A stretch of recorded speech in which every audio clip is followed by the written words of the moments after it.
Hey everyone, before we dive in, I want to give you a quick heads up that you're about to hear a conversation I recorded 2 years ago. But trust me, the insights here are actually pretty timeless. In this episode, you'll learn how to create a presentation faster with a technique that helps you focus on what really matters. You as a presenter, not just your slides or visuals. Leslie Chamberlain shares a simple but powerful approach for breaking down your message so your audience actually remembers it. If you've ever had to whip up a presentation on short notice or just want to make a bigger impact, stick around because what you'll learn here is a true game changer. So let's go ahead and jump in.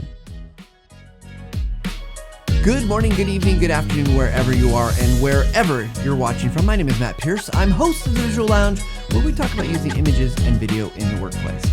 Today, on today's show, we've always got great shows for you. I hope you guys like what we're doing here on the show, but always let us know, like, subscribe, send me an email, whatever it might be. But today we're going to be talking with Leslie Chamberlain, and we're going to be talking about this idea of how can you move to getting to a presentation faster. Now, that presentation, we're going to see if it can apply to, if it's just presentations or if these principles could also apply to things like videos or using images to help you create this. Presentation. Maybe your image will tell the story here for you. So let's go ahead and introduce Leslie as we get started today.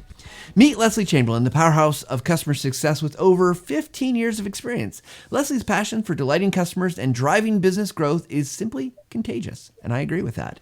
Based in Chicago, Illinois, Leslie thrives on delivering game-changing solutions in the fast-paced world of SaaS and nonprofit organizations. Her leadership spark has ignited high-performing teams, achieving remarkable net promoter scores, customer satisfaction, or CSATs, ratings, and extraordinary retention rates. With expertise in customer success strategies, data, wizardry, and effective team leadership, Leslie is a true champion of excellence. She's known for transforming startups and establishing companies alike with her unstoppable drive. What is Leslie's secret sauce? Well, it's embracing new technology, proactively solving challenges, and turning customer success data into pure gold. She is the go-to guru for developing high-performing teams and driving results. You can connect with her on LinkedIn to infuse passion into your customer success journey, and we look forward to having her join us in infusing some success with us here on the Visual Lounge. Please help me welcome Leslie Chamberlain. Hi, Leslie. Hey, Matt. Thanks so much. That was fun. Yeah, it is. I love reading people's bios. It's so fun.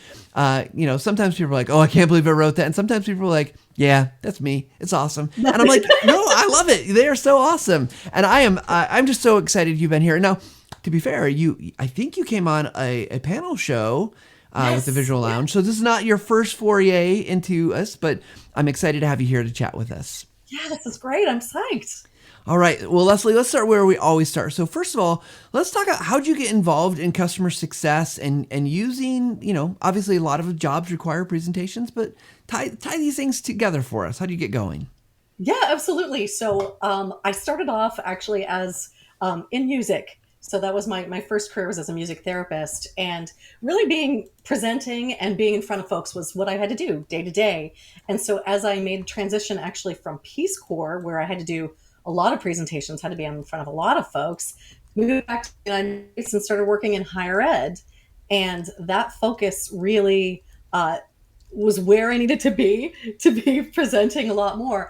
And I had a really wonderful mentor when I started at DePaul University, Dr. Joel Whalen, and he trained me, and I began teaching his course, Effective Business Communication, to marketing students. And that's when I got into this thing we're going to talk about today, which is how to do it really quickly and easily and not dig yourself a hole when someone tells you got to present in front of folks.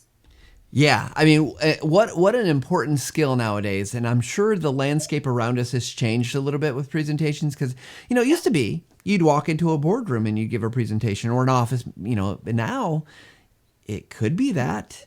But it could be Zoom. It could be, you could be thrown into, I recently was thrown into Teams, and I don't use Teams. Or it's like, I felt so like fish out of water, right? And it was like, okay, what do I do? And that's not obviously probably the key part of the presentation, but I'm sure it matters. Yeah, absolutely. It is. I'm psyched to share the tools. I think they really apply across the board. It was actually ideas that started in the 60s and 70s from a debate coach in Texas. I mean, it's All right. It's some old information that really that works. So Hey, it's tried and proven. That's good. But exactly. before we dig into that though, so Yeah. let me ask you this, because our second question we ask people is like, how do you define success? And I'm curious for you. Let's kind of narrow this. Let's narrow focus this a little bit, because we could say success for presentations, but I think that's probably depends on the presentation. We Yeah. could say generally customer education or things like that. But when you bring these together, typically, if you're a customer success individual or you're creating learning content for your Yeah. audience, internal, external, how do you find success for presentations? Because I think that is interesting. And maybe there's not a great answer. Maybe it's the same answer you'd give in those other scenarios, but I'm curious. Yeah. What would you say? I think the tricky part about presentations, right, is that we all have our own movies in our mind. And to be able to communicate that movie to someone else so they're sharing that same movie, that's the trick of it, right? We always, the example I always give is this child at the top of the stairs holding a ball, right? If you say that to someone, it seems basic enough, but everybody has a different child in their head. Everyone has a different ball in their head. Everyone has, maybe they're scared for that child, maybe they're excited for that child. There's so many different variables. But if you can create a story that is the same story in your listener's mind, then that's a successful presentation. Yeah, I love it. Now, I am probably thinking that I'm scared of this child at the top of the stairs. I mean, there's all Right. sorts of children's stories, right? It's creepy. Why are they there? Who is this Yes. child they let into my house? Yes. Why is this child in my house? Yes. It's not my kid. Okay, so sorry, it's a day. I think people are gonna love this episode. So, Les, I'm curious. Obviously, what's again kind of stepping away from the presentation piece of it. We're a show that we talk about using images and video. We could tie this to presentations or just generally. What's a tip that you would give the audience about using images and video in their work? Again, it could be tied to presentations, but it could just be general as well. Yeah, I mean, for me personally, I think, and it does depend on your personality, right? You want to really infuse yourself in that presentation. Otherwise, it's not believable, right? And it really is about building that trust with your audience. And so for me, I want to have some images that are more playful. I want to have something that is sense rich and is going to connect to kind of how I am, what my energy is. And I think that's what folks need to keep in mind when they're doing those presentations. Think about who you are. What's something that's really connected to you, because you're the presentation, not the slides, not the words. It's you. They're building that relationship with you. So I think you got to infuse yourself in it. Yeah, I just so some of our listeners will have seen this. We've done these a couple of different events. We call them level up events, Yeah. and we've had some great speakers. And I have the great privilege of presenting during most of them. And I've been doing a very different style of slide presentation, like visually a look than I do Yeah. normally. Like I go to a lot of events, I speak at a lot of events, and I tend to use very visual slide decks, very few words. Just kind of almost like a metering device. Like here's what the topic is. Yeah.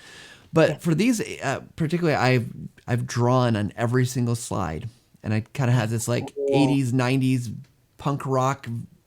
What's the Scott Pilgrim Yeah. versus the World type? Yeah. I don't know what the vibe is really. It's just something I'm like, oh, this looks like this will be fun. I love drawing on. Yeah. It's like a kid when you get the like. This is dating myself. When you get the TV guide and the TV guide will be Yes. sitting there, and you take the pen and you give the whoever's on the cover a mustache. 100%. Always we did that. Always we did that. Yes. Absolutely. So I love that. I love that idea. Like infuse who you are into that. It should come across that this is you. And I'm guessing. And let me ask you this: in that case, there's a difference between Matt Pierce, the individual, Matt Yeah. Pierce, the organization. So what role? Like how do you kind of should people be focused on organizational kind of definition of the representative, or is it okay to be a little bit more individualistic? I do think yes, there's that branding component that comes into what your organization is. But like I said, at the end of the day, they're building the relationship with you as the presenter. And if you are not connected in that, the trust isn't there. There's a lot of stuff we don't understand about how we build trust with folks, and I think we're as humans we're really good at understanding when something's off. right? When something doesn't feel like that Mm-hmm. genuine individual. And I think you have to add your genuine nature into it as well. Yes, of course you have to have, that branding. But yeah, it's then sometimes I don't want to get too deep into this, but sometimes if the brand is so different from who you are as an individual, then the question is, are you really in the right place in that organization? Like, No, wow. totally right. Like, so what I'm hearing is there should be some connection there, right? Like it can't be so far afield because it creates a dissonance, and that dissonance Yeah. will cause people to not pay attention to what's Hmm. most important, and that's Yeah. whatever that message is. So Yeah. I can appreciate that, right? And finding, I guess it's a lot about finding the flexibility or the creativity that allows that to happen. Seems like. Yes. Yeah. Okay. Absolutely. Well, Leslie, I want to talk to you more about presentations, and I just had this realization. I have to this week during this recording week. I have a presentation that I have to give next week. I have an audience that I'm always slightly familiar with. Yeah. I've not been to this event before. It's so I'm actually so we're gonna do some therapy here. Try it out. Let's try it out. So okay, so we're talking about making presentations faster, and sometimes I think obviously sometimes you have all the time in the world, and that's great. Yeah. I do not. I have a week. Exactly. And I know I've got 45 minutes I'm going to have to present on. Some of it's going to be demos. So that's kind of the easier part, Yeah. right? We've got that Hmm. plan. So where does someone start? They know they've got Yeah. this thing coming. Where do we get going? Yes, absolutely. So you start with what's your big message? What's the big idea you want people to walk away with? So that's where you start. And honestly, write it down. You just say, here's my big idea. This is where I want people to leave with. And remember, moving forward, you may have 500 things in your head, which I think is where we all get caught up, right? Mm-hmm. I want to, be sure I tell them this and be sure I tell them this. And I got to get as much data as possible into there. No, what it comes down to is our minds are only capable of holding on to so much, right? So you want to have your big thing and you have two things. That's why it's called Nichols two things. You have your two ideas that you are going to repetitively come back to. So your big idea and the two ideas underneath that. And remember that we as humans, right? Remember the first thing you said, we remember the last thing you said, and we remember all the sense rich stuff in between. So are you talking about something that connects to smell and taste and touch? You want to really pull in stuff that's deep in our memory. That's the kind of stuff. Those are the memories we keep on for a long time. So if you want people to walk away with that, with your presentation, first thing, last thing, and the sense rich messages in between. So two big things. Okay. This is where I'm going to push you a little bit because Yes. I love what you're saying, and I can see Yeah. that how that works. But I can also hear people chatting in the Yeah. back of my head saying, I've got 12 things. How do I focus this? How do you focus your two things? Yeah. Yeah. So like, okay, the big idea might be I want them to do something, right? I want them to act in some way. I want them to, for me, a lot of times my message is like, I want you to go and make your first video. Yes. Easy peasy, Okay. right? Like, I want you to go make your first video. So maybe the two things. So help me walk through this so we can Yeah. get, because I think a practical example here Yes, will let's help do it. our audience to be able to do this. And I'm loving this because I think from a video creation side, if you're think of a video as a presentation, just a different delivery medium, right? Yep. Yep. Okay. So got Awesome. my big thing. I want you to go make your first video. We're going to make a video. Yeah, that's your big message. You're going to make a video. So Matt, when you are thinking about what's the first thing that comes to your mind when you think about making a video? Start. Just Start. record something. Okay. The first thing is start. Let's do the one idea is start. Okay. And then what's the next thing that comes to your mind? My brain is so blank all of a sudden, Leslie. I can't ask me questions on my podcast. I'm supposed to ask you questions on the podcast. What have I done to myself? No, this is, so I think, if I'm trying to get people to make their first video, I'm probably overcoming some type of objections, right? Like Awesome. I don't love my voice. I don't love my face. I don't love whatever. Yep.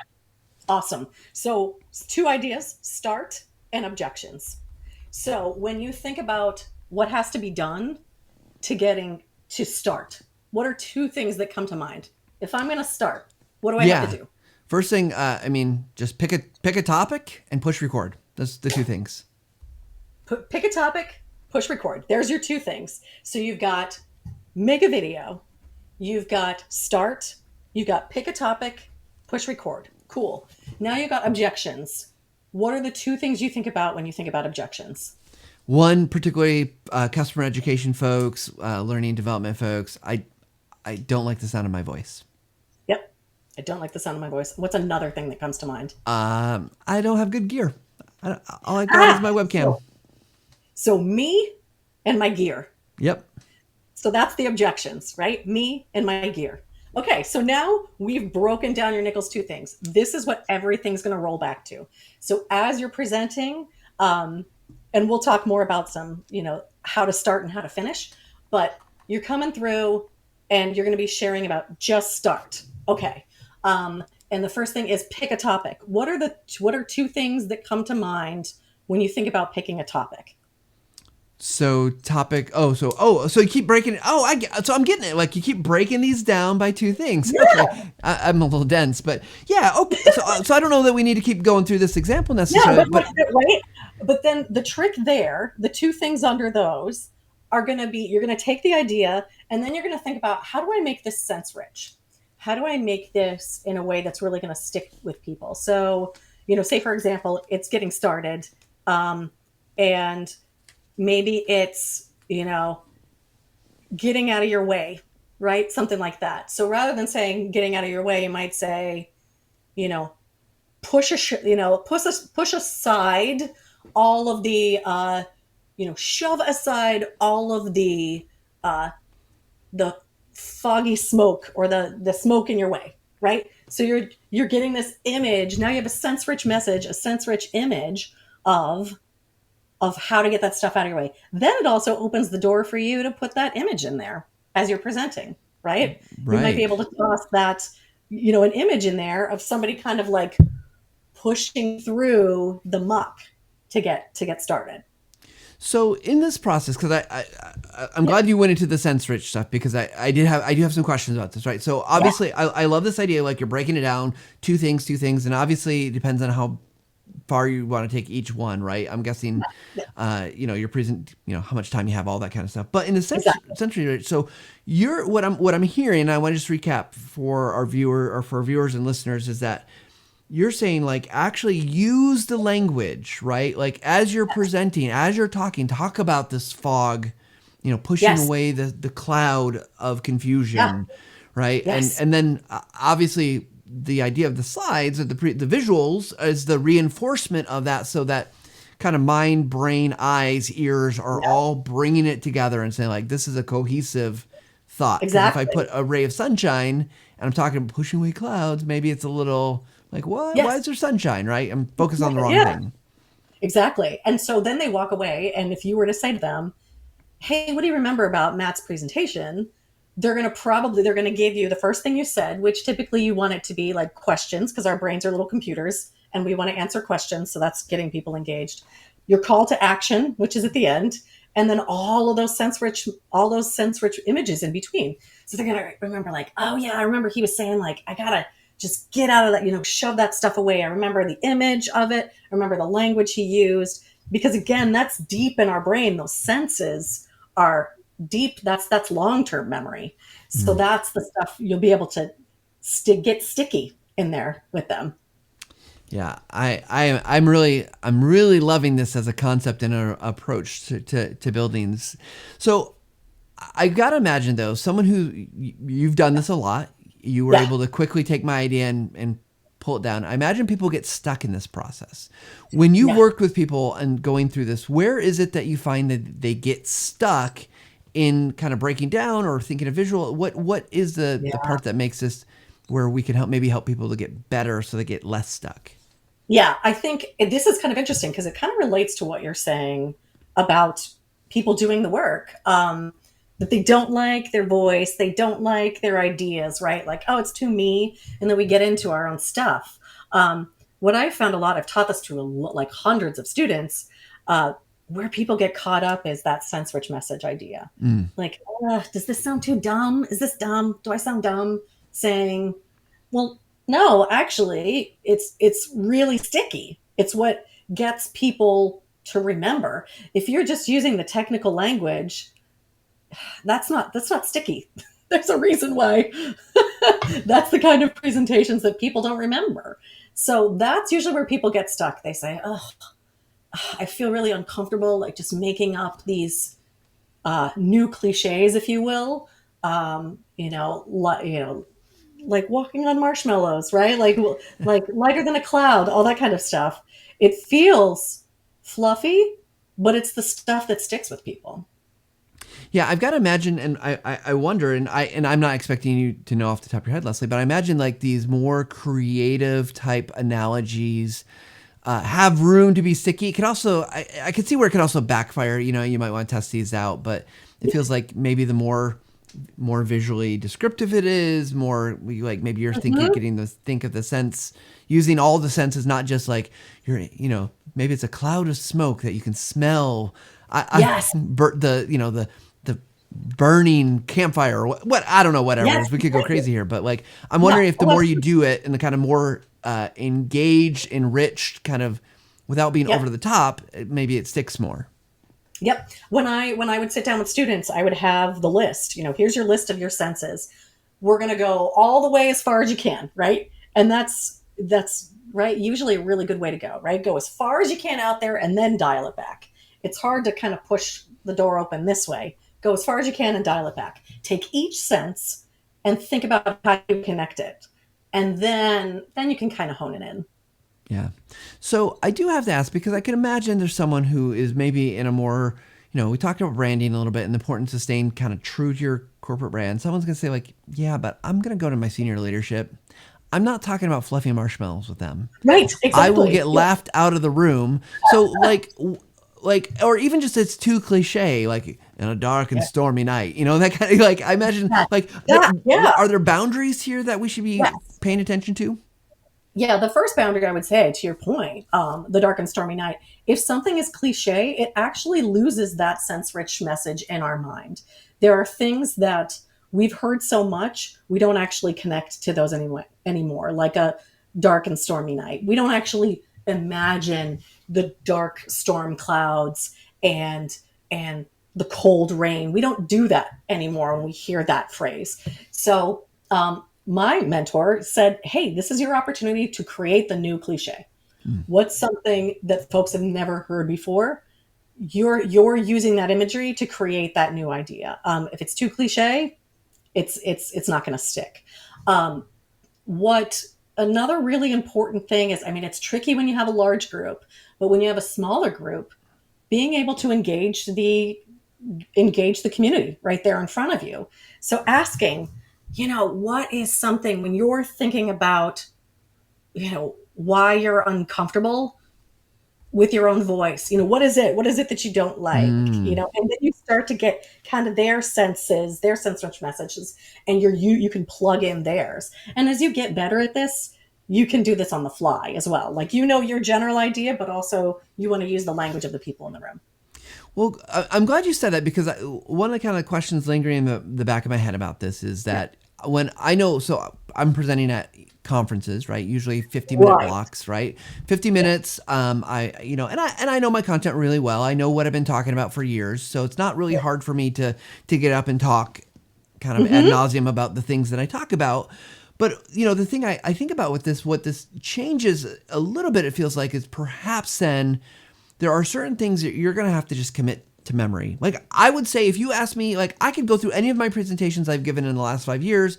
What I have not done is I've not memorized them. I don't have like a key phrase. Like, I know at this point I say this, right? So I'm looking at my slides. I'm saying the things that I think are most important for the audience. Maybe I've asked them some questions, but I'm not I think keynote speakers do this a lot, right? They will have prepared TED Talks, right? They have prepared, they have memorized, it's 20 minutes versus 50 minutes. And so for this to work, does it need to be that type of presentation, or is it just like, hey, have in your bank of things that you do, Like just kind of like you can pull these up as needed as it makes sense. Yep. And it goes back to like what sounds legit, what sounds genuine. And it doesn't, again, my mentor, Dr. Joel Whalen, who I loved, he would say this, you're not all actors. You are not paid to do this for a living. So you're not really believable when you're reading a script. Yeah. You are believable when it's bullet points in your head and you're speaking from your knowledge. Of course, it comes from, to your point, Matt, like you have to have good knowledge of what you're talking about. You have to have a knowledge of your subject. But you have the bullet points. You should have your questions memorized, how you're starting, and you have your cold closing memorized. And everything else in between is bullet points in your head. Okay. So I'm liking this because here's what I'm seeing the correlation is that we often have talked on this show about using scripts, and I'm still a fan of people writing scripts for videos. However, there is a much greater tendency nowadays, I think because things have changed in the world. Obviously, the world's been weird for the last couple of years. We're all been a little bit more familiar with being on camera, a little bit more familiar talking to a lens. Right. But I see also the need just for speed is often like so great inside an organization that someone needs to make a video, whether it's to communicate, whether it's to train, whether it's to do whatever, that this actually makes a really nice model for that, you don't have to write a full script, but you have a strong opening, you have a strong CTA or call to action at the end, but those in-between points, maybe whether you're demoing something, maybe you're talking through a procedure or, like some kind of I'm thinking a lot of how to, because that's what we talk a lot about, but it could also be, just a message, right? But that hey, here's the highlights, and I'm going to talk to those points. But I do worry about is people going long. That and just even in this last minute, right? I'm like grabbing for the words. I'm taking way too much time. I should be hearing more from you, Leslie. So like, how do you help people? Like they've got the bullets, they've got their opening, closing. How do you help them condense that down so they're not going to go 20 minutes when they could have done 3 or 5? Yeah, I think this goes back to knowing a bit about yourself as well. I mean, I will be the first to tell you the way my mind works. I have a really good understanding of time and space, right? So, if I'm told I have 30 minutes, I can usually get that solid within 30 minutes. One of my best friends, it is not her gift. That's fine. There's just, I think that's different personalities, different people. And I think also culturally, there's a lot of different understandings of time and space that way. So I would say it's know yourself, presenter. So if you know that you have a tendency to go a little long, that is when those practice rounds are going to be your best friend. And a stopwatch is going to be your best friend, or maybe even someone in the audience, or knowing that the clock, knowing a clock is near you and having points where you say, oh, I need to look up. I need to make sure I'm checking. Yeah. It's tricky though. You're right. Like it is not everyone's gift. Well, I mean, and I'm sure I've quoted this on the show before. It's often attributed to Mark Twain. The quote, "I did not have time to write you a short letter, so I wrote you a long one instead." Yep. We're all guilty. Yes, exactly. So let's talk about kind of the skill building process here for just a second, and pretty soon we'll have to go to our forgetting my words, our speed round questions. However, what I'm curious from a skill building standpoint, a couple things I can hear someone saying, kind of in their objections to this, right? Like, I happen to have a spouse who I love deeply, but she will tell you, she's like, I'm not creative in that kind of way, right? Like, it's the sensory stuff, not gonna be able to think about it. So I want to think about first question, is there something that you would suggest people do to build that kind of understanding of how to build good sensory type of experiences? And then any resources or things that we could point to, because again, I think that drilling down, you did it so masterfully, but I could see until you've done it 10, 20, 30 times, you might struggle to really dig that down. So I know it's 2 things and I don't normally like to load up on the 2 things, but I want to make sure I got them out. So build sensory kind of skill, understandings, writing, imagery, development skills, and then building up how to dig down. Yeah, absolutely. I think I'll start second first. Perfect. Yeah. So go with that image. Like I would say, create that chart. The chart, your first big idea, your takeaway, your big message, idea number one, idea number two, and then the four things underneath that, right? Create that every single time. And so you get that practice of writing it that way. As far as getting those creative ideas, those sense rich ideas every time, yeah, I think starting with, here's your senses, here's your list of senses, and going through there. But then, Uncle Google can be your buddy too, Mm-hmm. right? Just or even Chat GPT, right? Like, okay, hey Chat GPT, I'm talking about being uncomfortable, and what are uh, five ways that five uncomfortable senses, five uncomfortable smells, five uncomfortable tastes, Mm-hmm. right? Like use ChatGPT, use the technology you have, in front of you. Use a thesaurus, right? But just getting that practice in, and seeing, like you said, the more you do it, the easier it becomes. Yeah. Well, I love that. And I appreciate the use of technology you have. I imagine just also being aware of kind of what other people are doing. Listen to other really great speakers. What do they do? Yes. I would also suggest, just try some things out. Like, Yeah. throw it on paper and Yeah. see what happens. Who cares? Just see It's what paper. happens.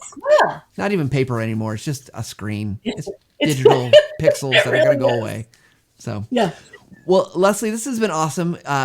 With our Have time though, fun.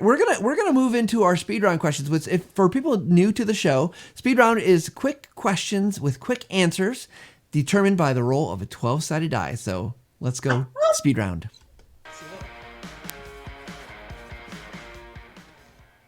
All right, so let's go over to our dice cam, all set up and ready to go. So let's roll the die. You ready, Leslie?